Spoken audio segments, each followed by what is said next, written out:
From Washington is Erich Pratt from the Gun Owners of America, and joining us from New York is Brian Stevenson, founder of the Equal Justice Initiative, an organization which aims to tackle racism and discrimination in America's legal system. Thanks for coming onto the program, to both of you. Let me start with you, Erich Pratt.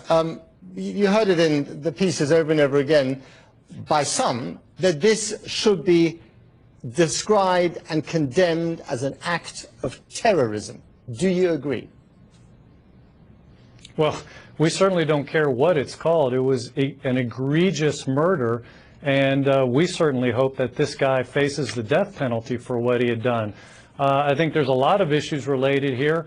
Many of the issues relate to the fact that people were legally disarmed and not able to protect themselves, because people have a natural, God-given right to be able to protect themselves. And sadly, what gun control laws do is that it punishes the general population for what a few bad apples do. And that's exactly what happened in South Carolina, where they had a no-guns policy in that church. But the bad apples keep coming back again and again. And in fact, even the authorities are now calling this an act of terrorism. So why not call it an act of terrorism? Because if you do, it unleashes a whole host of things that the state can do in order to try and prevent this from happening again. Again, I don't care what they call it. That's probably for the pointy-head people in Washington to decide.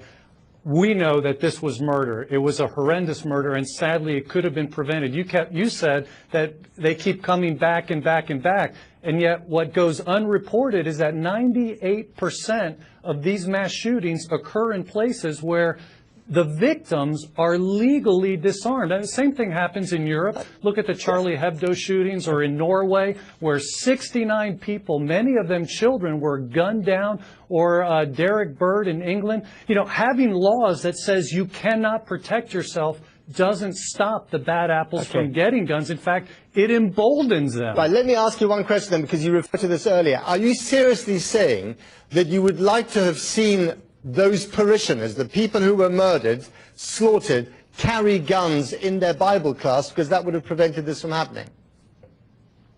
I would like to see those people still be alive today, and that's what happened. But are you saying they should have been carrying guns on New Year's Eve? Don't interrupt, please. A Florida church, the pastor shot a mass shooter. In 2007, it was a worshiper who shot and critically injured a Matthew Morey who had 1,000 rounds of ammunition strapped to him. He was going to commit the greatest atrocity on American soil with a firearm, and a worshiper there with concealed carry firearm brought him down. Are you going to say she shouldn't have had that gun? There's a lot of people today that are grateful that she did.